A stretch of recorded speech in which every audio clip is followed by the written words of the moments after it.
Hi, I'm Ken Heyman. As Managing Director of the Advisor Institute at AllianceBernstein, I meet with financial advisors every day. One thing I hear expressed over and over is their frustration with how much they are juggling.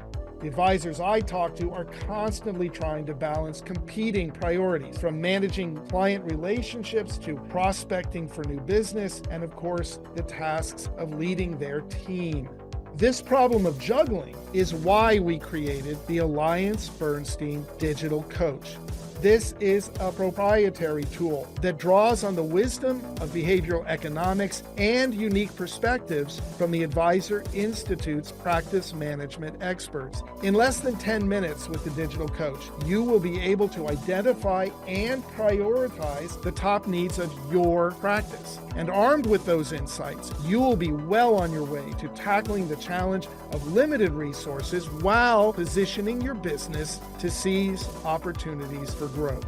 Let the Digital Coach guide your journey to success. Visit abfunds.com/go/digital coach. That's abfunds.com/go/digital coach.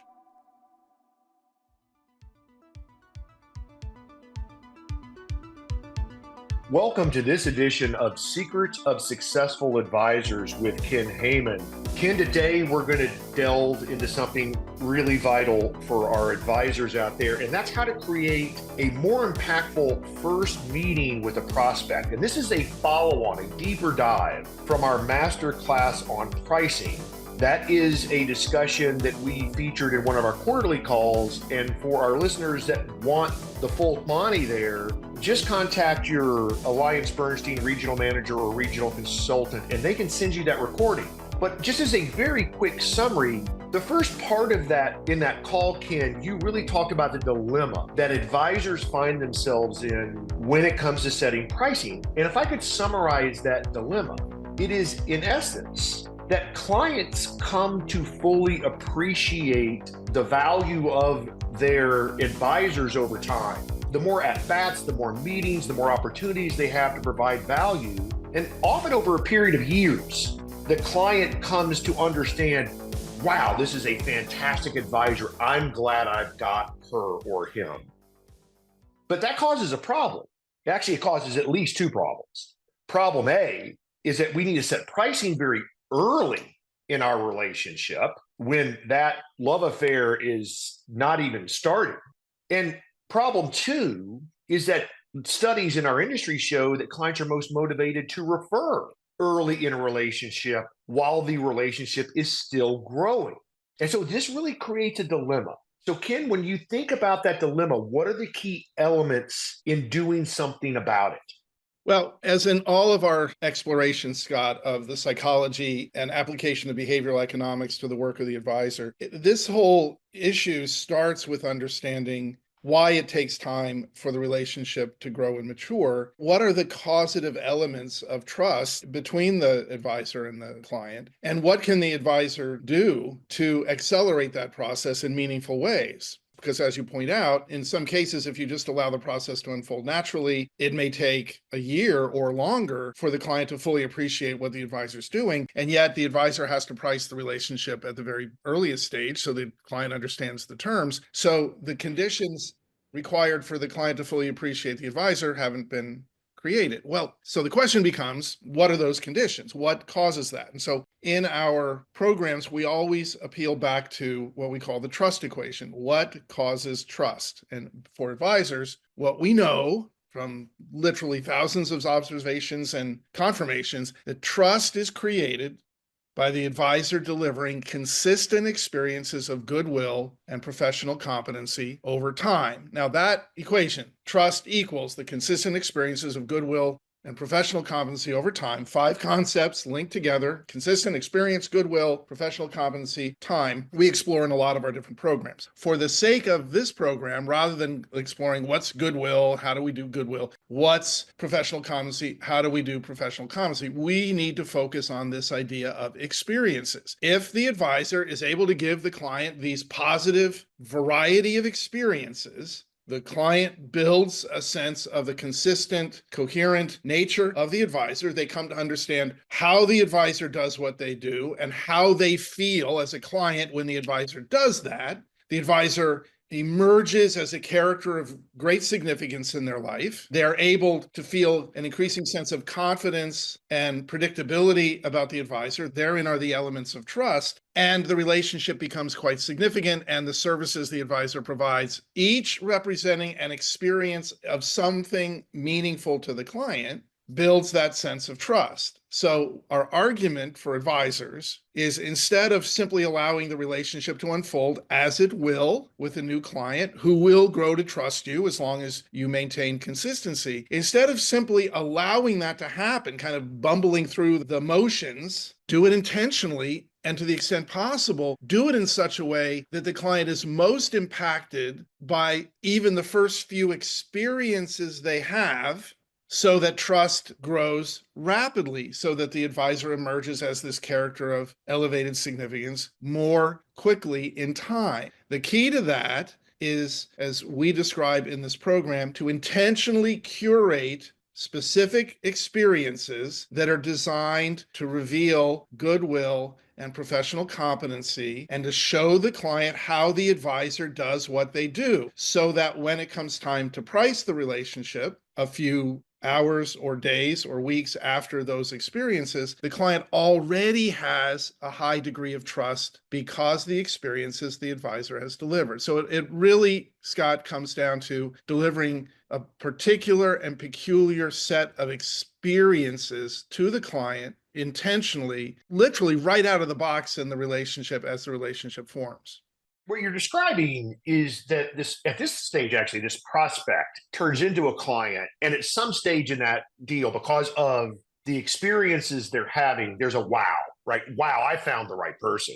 We need to front load that wow. And to do that, we need to understand very specifically the types of experiences that prospect can have. Because if we're going to curate an experience, we need to do it with an objective to create a type of understanding in the prospect. So can you please cover the different levels of experiences that a prospect might have? Absolutely, Scott. And I think that's the appropriate thing to frame here, because if we're going to create a tactic, or we're going to suggest to an advisor, hey, do this thing with your client, that you really need to understand why you're doing it and what the effect is supposed to have. And that goes back to this idea of intentionality. That, look, the process of building a relationship is something you can do kind of naturally and without intention. Most of us do that. But a professional relationship, a consultative relationship in which a fee is going to be exchanged, but which has all the other elements of a human interaction, really does require the advisor, like a physician or an attorney or a counselor or any of the other professions, to operate with intentionality. And so when you say, how do we understand experiences and what kind of experience should we be curating, that's a really important aspect of equipping the advisor to be more intentional. So to use academics here for a minute, to reveal some of the research that's been done on this, there's multiple levels of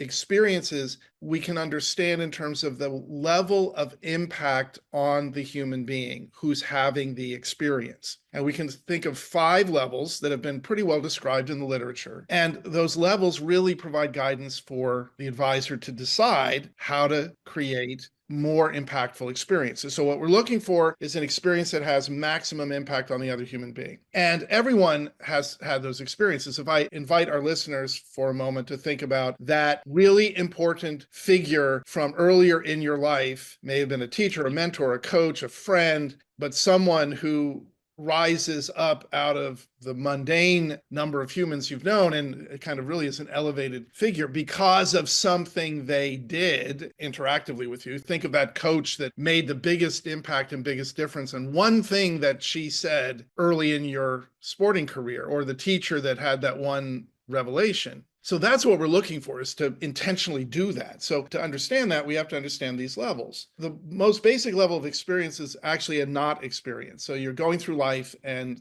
things happen and you cope with them. You drive to work and you get to work and you go up the stairs to work and you go to your office and you turn on your computer, blah, blah, blah. All of those things are experiences. You're navigating, you're deciding, you're acting, but none of them register. And it's because the brain can't signify everything that's happening. A lot of times you're just on autopilot, or you're operating with what we call unconscious behaviors. And a great example of this is driving. If you've ever gone on a long drive, and you start, maybe you're by yourself, and instead of listening to music, maybe you're thinking about something. You start going down a memory, or you start kind of thinking through something or reviewing something that happened. And before you know it, you're 50 miles down the road, and you suddenly come out of your muse, and you're like, whoa, I don't even remember driving the last 50 miles. Or sometimes people will even have this experience. They're driving home and they get caught up in a conversation or something, and they go right past their exit. And they're aware that, oh my goodness, I'm driving and I'm not even choosing, right? That's very much what we would call prosaic experiences. And a lot of the operations in your central nervous system are designed to allow you to do this, to do things habitually, or to do things kind of without full conscious awareness. And in fact, you can make the argument that you can't really drive consciously because it requires too much information all the time. You're only going to pay attention to a small amount of the information consciously. So most experiences are like that. They don't rise to the level of even being remembered because you're simply coping with life. We call that a prosaic experience. The last thing an advisor wants in the first meeting or for several meetings with a client is for the client to go back and say, "What? I don't even remember what we talked about." That is the worst possible outcome. But as you go upward in terms of impact, more stuff has to happen. And so the second level we call mindful, and that is that something's happened that's novel or interesting enough or important enough or dangerous enough that we recognize it and we pay attention to it and we cope with it. So I was walking my dog the other day, and down the path in front of us, a snake crosses the path. And of course, I was walking along, just walking with a dog, having a thought about something. All of a sudden, bam, there's a snake. That's interesting. I wonder if it's dangerous. Very, very mindful, and mindful enough that I remember it a few days later. So mindful is when you kind of wake up and go, oh, I have to pay attention to that. And that happens some of the time, but it's still not a very useful experience because, we paid attention, boom, back into on the rest of our life. But with the snake, it became memorable. And so it became a feature that was installed in my memory and registered as a pretty significant event. Of all the events that happened that day, that one was elevated. And the reason is because it was a dangerous snake. It was a copperhead. And figuring that out and then deciding what to do about it, and then realizing that I was in danger, it stirred emotions, and it stirred negative emotions at first. Oh, there's danger. And then positive emotions, which is, it's a really beautiful snake. I happen to be quite fond of snakes. And we handled it well. We went around it and didn't bother it. And it's registered in my memory. And so it's a memorable experience. Now, that's the minimum you want with a first encounter with a client. You want the experience for the client to be something they go home and say, wow, that was different. And I remember several things she said, and what he did then was, and it's something that perhaps the couple could talk about. But it's still not as impactful as we'd like it to be. The memorable things don't necessarily cause us to change course in life, and memorable experiences don't necessarily translate into deciding to leave one advisor and work with another, or change our patterns in terms of how we're handling our money and start with an advisor. So that requires a meaningful experience, and a meaningful experience is really important to understand because it has all the features of a memorable experience. It's a novel experience that registers emotionally, so there's a feeling attached to it, either negative or positive. And it has an element of teaching me something new about myself or the world, or myself in the world. So at any interaction, any experience, it causes me to see myself differently, to understand myself differently, and to understand the world differently, and equips me more effectively to cope with the world. That is going to be a meaningful experience. And it just reminds me of the time when I was much younger and I was in Boy Scouts, and I had an opportunity to go to a snake center, and I learned a lot about how to decide what is a dangerous snake and what's not, and how do you handle rattlesnakes if you're dealing with them, if you decide you want to deal with them. And I remember that event being an incredibly poignant event in which I felt like I understood something about the world and I was equipped. And I'm reminded of it often because places where I live have often had snakes. That's a meaningful experience. Now, the ultimate experience we call transformational. And a transformational experience is one in which the meaning is so great that the human being decides to make a change because of it. So I'm thinking again about my experience in the snake center. Had I been so impacted by that I decided to dedicate my life to the exploration and handling of snakes. Maybe I became a zoologist or something because of that. That's transformational. And that's simply a meaningful experience that's so elevated in the way it affected me that I literally changed the course of my life. And I am thinking right now of a friend of mine I knew in junior high school who was so enamored of the way the teacher explained meteorology and how clouds are formed that he became a meteorologist later in life and will point to that lecture as the transforming moment of his life. Now, the reason we explore these ideas is that transformational experiences aren't common.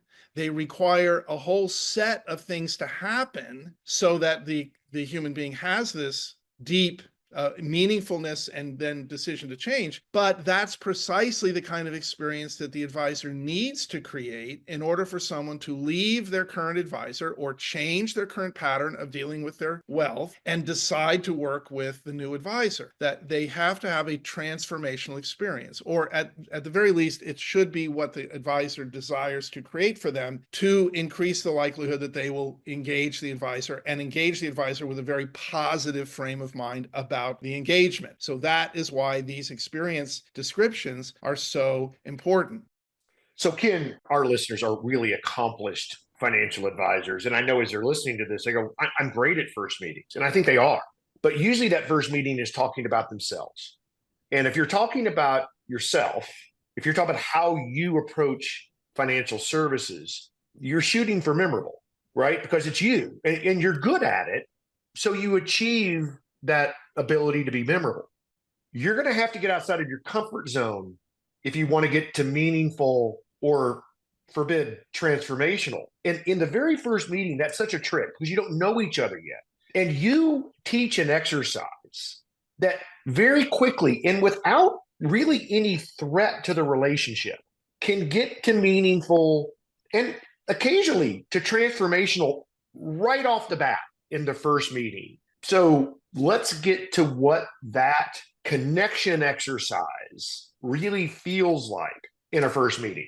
And that's exactly where we should go now. Let's make this a practical executable for an advisor. We've talked about trust. Trust requires experiences and typically requires experiences over time. Well, if you create an extraordinary experience, you can accelerate the level of trust the client has very dramatically by stepping into this role of what I call the elevated or the character of greater significance in the client's life. Well, we have to understand what kind of experiences we're looking for. Not memorable. It may be that you can talk about financial services and how you do it in a way that the person leans forward and says, wow, that's the most articulate explanation I've ever heard. But all you're doing is activating their mind, their brain, the cognition. There's no emotion going on there. For emotions, the other person, the client, has to be involved. And so this idea of connections grows out of that sense of how do we get the client to have an experience? And to your point, you mentioned this kind of in passing, you could certainly start down the path of exploring the client's life and doing deep discovery pretty quickly in the first meeting. But for some human beings, that's a very intimate and very vulnerable experience to have, to talk that level about themselves. And with no framework and no experience to go on, many human beings would be like, ooh, I'm not comfortable doing this with you yet. And in some cases, that could cause somebody to back away and say, I'm not comfortable doing this with you at all,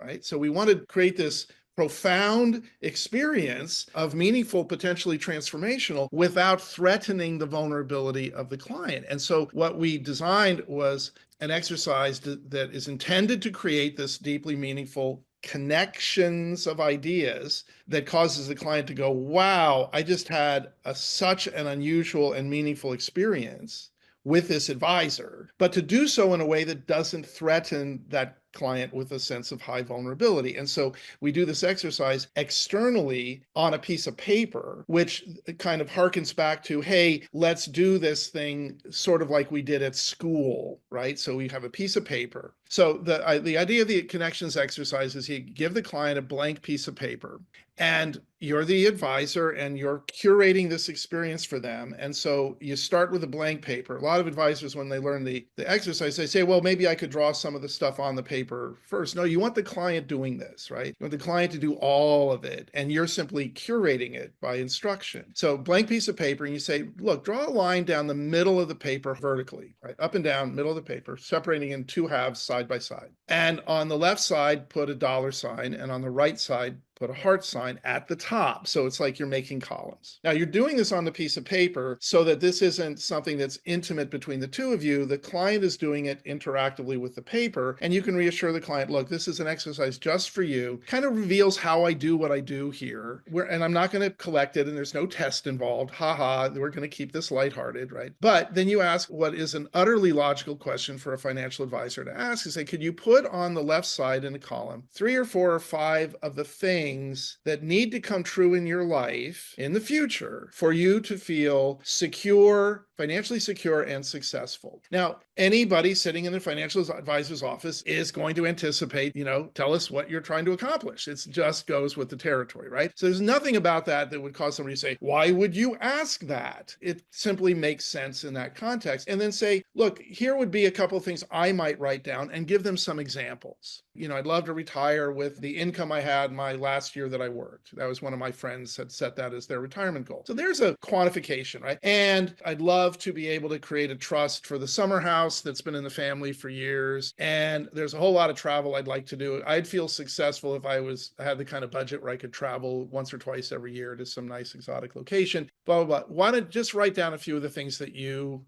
find kind of organize your future financially, secure and successful. And they'll write those things down. So you want to get them on a piece of paper and just a couple of notes and say, again, I'm not going to collect these. This is for you to have an experience here with me. On the right side, now that you've written those 3 or 4 or 5 things down, write down 3 or 4 or 5 things that need to come true for you to feel happy and fulfilled in your life. These don't have to be financial goals, but these have to be, important things. And so I think about my grandson, Rowan, and, having the opportunity to spend more time with him as he's growing up to really see that would make me feel really happy. And the sense I have a couple of books I need to write, not because I want to make money doing it. I just have some ideas. And these are the things that I see in my future. And just invite the client through those examples to write a few things down. Now, what has the client done? They've kind of put in paper the stuff that matters to them about their future. And it's a very benign exercise, and there's no need to talk about it because the purpose of that is not yet to do discovery, though it certainly now precipitates in the next meeting the ability to go there more easily because they've kind of put it out on the table, as it were. But to create the experience and to give the client this aha moment that we're trying to create, you say, well, now turn the paper over and draw,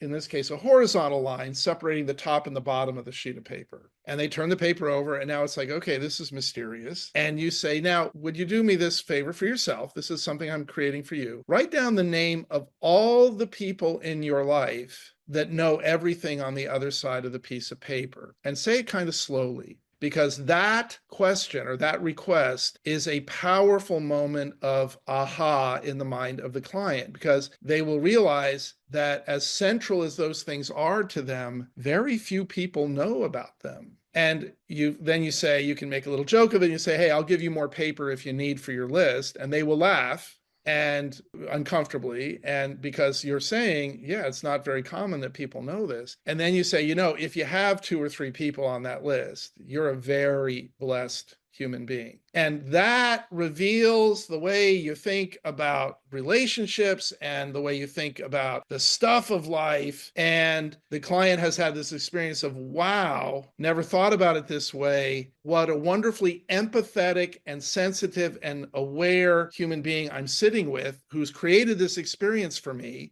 That by definition is memorable. I mean, memorable, and it is just when you turn the page over, it became meaningful. Yes. Because they are learning something about themselves, which is not many people know what I want to do, but you're not quite done yet. are you, Ken? No, and this is where it really becomes this kind of emotional punch in the gut. And it's so powerful for the advisor because it's so positive and it's so revealing and it's so elevating to take the final step. And so you say to them, so now below the line, take one more action with me.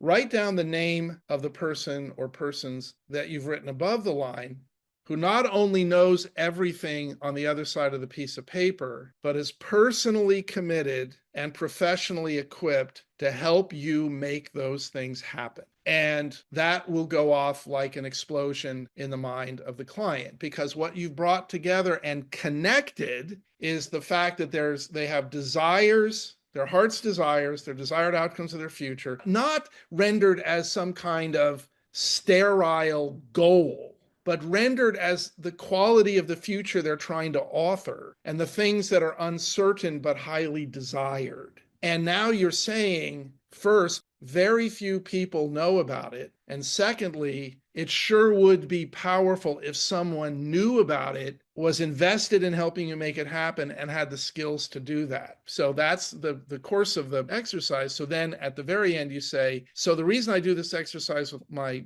prospective clients like yourself is I think it helps you understand how I understand my role and mission in this role that I have. And there needs to be a pause there. And then you can proceed with the rest of the meeting. And at that point, it would make sense to say, so the practice that I've designed and the way I do this looks like this. And the things we'll be doing over the next couple of weeks to get you prepared to make a decision about working with us, and for me to be prepared to propose how we would work with you, looks like this. But it's all set in the context of this creating the connections between the heart and the brain and the structure of life, and then teaching the client that what they need is someone who's knowledgeable about what they want, invested in making it happen, and equipped to do so. It's a powerful way to start a new relationship. It's incredibly powerful. And, I've run into bold advisors that even say, I suggest very nicely, of course, you can now write my name below the line because you have authored this experience and you have seen them do it, and you are in fact professionally equipped to help them accomplish those goals. Ken, that is such a wonderful exercise to start a relationship in the very beginning in a way that's not at all threatening, and to create a kind of trust building moment that can lead to an origination process that really gets that client deeply ingrained into us very quickly. Thank you very much for your time and attention today, everybody.